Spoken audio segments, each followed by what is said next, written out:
कहा कि जेपीसी का जो रिपोर्ट है उसके अनुसार वक्त पर कंट्रोल होगा, लेकिन हम 1 इंच जमीन नहीं देंगे, चाहे दरगाह हो या मस्जिद। देखिए, जो जो फाइनल रिपोर्ट दी गई है और जो बीजेपी के एमपीज ने जो अमेंडमेंट्स दिए, जो उनकी न्यूमेरिकल स्ट्रेंथ के ऊपर उन्होंने उसको पास करवा लिया, और अपोजिशन ने जो अमेंडमेंट्स दिए उसको हम लोग पास नहीं करवा सके क्योंकि हमारे पास स्ट्रेंथ नहीं थी।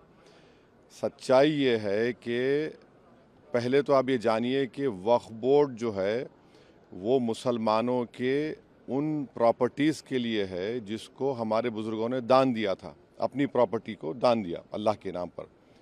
उसमें मेंबर आप बना रहे हैं नॉन मुस्लिम को नंबर 1, और उसमें नॉमिनेट करेंगे, इलेक्शन नहीं होगा अभी स्टेट वक्फ बोर्ड में। आप नॉमिनेट करेंगे तो उसमें मेजॉरिटी नॉन मुस्लिम मेंबर्स भी हो सकते हैं उसमें। सेंट्रल वक्फ काउंसिल में भी ऐसा ही होगा। दूसरी बात यह है कि limitation act Hindu endowment board पर, सिख के गुरुद्वारा के ऊपर, क्रिश्चियंस पर अप्लाई नहीं होता, तो वक्फ बोर्ड पर क्यों लिमिटेशन एक्ट अप्लाई करने जा रही है सरकार?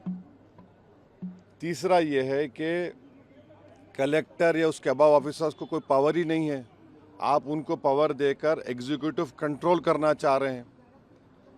चौथी बात यह है कि वक्फ बाय यूज़र, जो वक्फ बाय यूज़र है जिसको बाबरी मस्जिद राम मंदिर में सुप्रीम कोर्ट ने अपहेल्ड किया, उसके पैराग्राफ्स लिखे उसके बारे में, उस जजमेंट के मुताबिक राम मंदिर बन गई, और उस जजमेंट में जो वक्फ बाय यूज़र के बारे में सुप्रीम कोर्ट ने कहा है, सरकार उसके बरक्स, उसके ऑपोजिट काम कर रही है।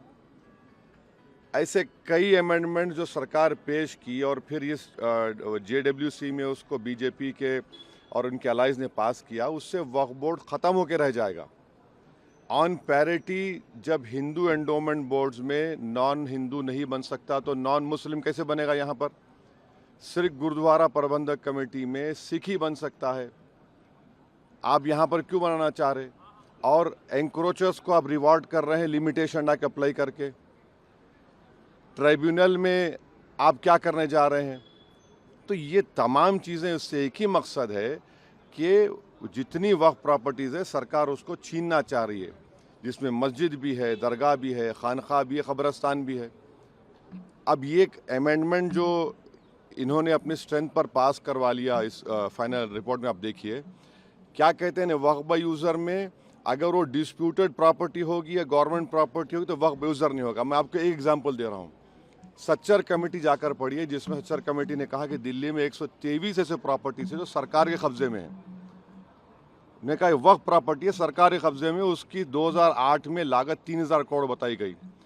पार्लियामेंट के सामने की मस्जिद को गवर्नमेंट बोलती गवर्नमेंट की है, सामने है ना पार्लियामेंट सामने की, वहाँ के इमाम साहब MP हैं, उसका कोर्ट में केस चल रहा है, तो सरकार बोली हमारी प्रॉपर्टी हो गई।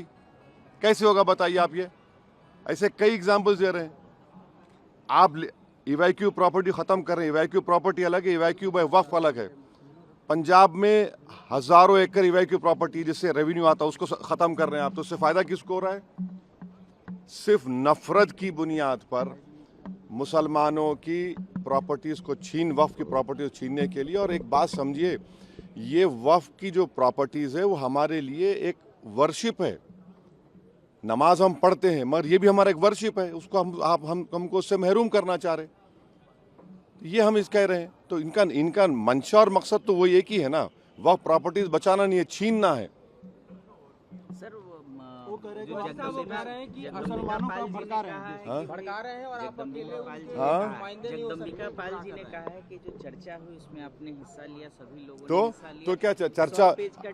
अरे चर्चा, इतना गलत काम जगदम्बिका पाल ने किया जैसे चेयरमैन, वो उनमें इतना पार्लियामेंट्री उनको रूल्स मालूम होना चाहिए। अगर मेरी रिपोर्ट दी गई थी उसके 9 पेजेस को और मुख्तलिफ 8 से 10 पैराग्राफ्स को उन्होंने ब्लैक कर दिया। और रूल पोजीशन ये है, हमने स्पीकर साहब लेटर भी लिखा, अगर आप किसी मेंबर के डाइसेंट रिपोर्ट को अगर आप उसको इंक्लूड नहीं कर रहे तो आप इन्फॉर्म करना चाहिए, मुझे बताना चाहिए। अब मिसाल के तौर पर ड्राफ्ट रिपोर्ट में पढ़िए, आप लिखा गया कि वो रेकमेंड कर रहे हैं रिपोर्ट में कि ट्राइबल लैंड को वक्फ डिक्लेयर करना नहीं चाहिए। लीगली एक मुसलमान ट्राइबल हो सकता है, और इस पार्लियामेंट में 10 मरतबा के MP एक मुस्लिम ट्राइबल थे, सईद साहब लक्षद्वीप के, आप उनसे कहेंगे वक्फ मत करो, इसका असर क्या होगा लक्षद्वीप में? कितने ट्राइबल मुसलमान हैं? आप हम लिख के दिए कि ये लीगली रॉन्ग पोजीशन है आपका, आपने उसको ब्लैकआउट कर दिया। कई चीजें हम जो लिखी फैक्चुअल जो है उसको उसने ब्लैकआउट कर दिया और इन्फॉर्म तक नहीं किया हमको। ऐसे कई अपोजिशन मेंबर्स की रिपोर्ट को ब्लैकआउट कर दिया उन्होंने। तो ये मनमानी की उन्होंने उसमें ना तो देखिए 391 का रूल है, डायरेक्शन 91 भी मानते हैं, मगर आपको तो रीजन बताना चाहिए। फैक्चुअल को आप चीजों को आप उसको ब्लैक कर देते हैं। आपका डिसीजन नोट कितना पेज का था? डिसेंट नोट तो हमारा बहुत लंबा था, जिसमें से कई फैक्चुअल जो चीजें थी इसको चेयरमैन साहब ने अपने पावर्स का very narrow and parochial interpretation लेके ब्लैकआउट कर दिया उसको। फिर हम लेटर लिखे स्पीकर साहब को, अपील किए उनको डायरेक्शन 91(2) में कि सर इसको आप इंक्लूड करिए, इसमें देखिए आप सच्चाई है इसमें पूरा, इसमें कोई गलती नहीं है। अब स्पीकर साहब के पास है वो। वैसे साहब लेकिन कुछ तो डाइल्यूट किया गया है बिल्कुल। क्या डाइल्यूट किया गया बताइए? नहीं, नहीं आप बोलिए डाइल्यूट किया गया, बताइए बोलिए। वक्फ बाय यूजर वाले हम तो आपको एग्जाम्पल दे रहे हैं ना भैया। आप कह रहे हैं डिस्प्यूट हो गया गवर्नमेंट प्रॉपर्टी की, डिस्प्यूट के माने आपने लिखे उसमें, डिस्प्यूट कुछ भी हो जाएगा।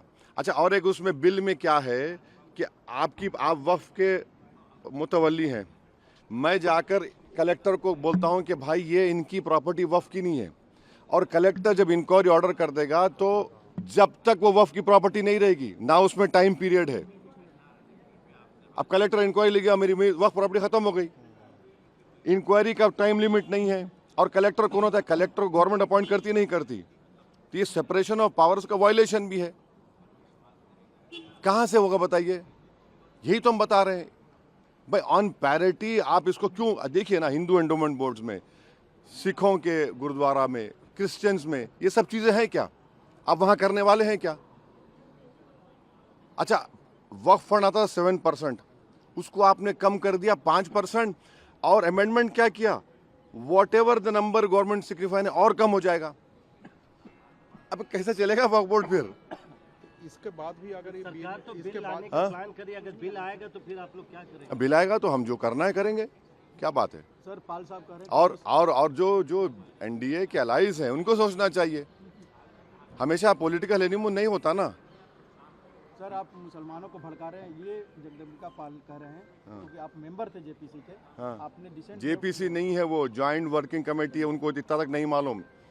जेपीसी बोलते रहते हैं, ज्वाइंट वर्किंग कमेटी है। जेपीसी अगर होती तो उसको इन्वेस्टिगेटिव पावर्स होते, जैसा वन नेशन वन इलेक्शन बनाया गया है।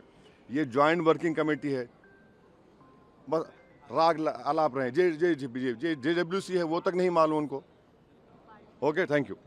न्यूज नेशन अब व्हाट्सएप पर खबरों के ताजा अपडेट के लिए न्यूज नेशन के इस QR कोड को स्कैन करें